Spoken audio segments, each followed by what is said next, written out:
This is Acme bread. In this shop, one can find a large variety of sourdough breads.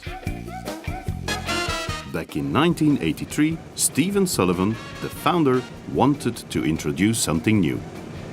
So we were not thinking so much that what we were doing was sourdough baking. We were thinking that what we were doing was natural leavening.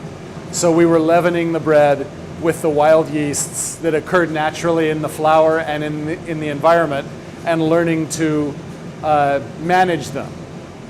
So it wasn't so much a test for us to see how sour we could make the bread. It was a matter of exploring the different kinds of flavors that different traditions found from this kind of system.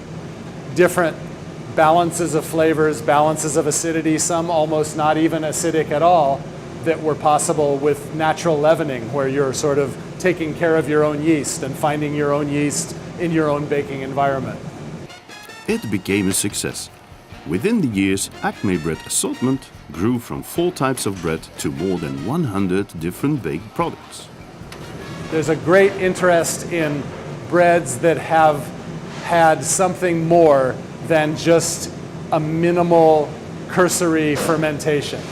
I don't know of any of the serious bakers in the Bay Area, and there are more and more and more, who don't think that natural leavening and sourdough baking is among the most important things that they do. It's just the source of baking. It's, yeast baking is no longer really considered the default. I think there's an acknowledgement that the first baking, the original baking, was found in natural fermentation of the grains, and that should really be the center of your baking if you're serious about what you're doing now. This shop and the whole Acme concept is a real success. Now I'm curious how sourdough bread is produced in a slightly larger bread production too. Let's find out and follow us in part 4.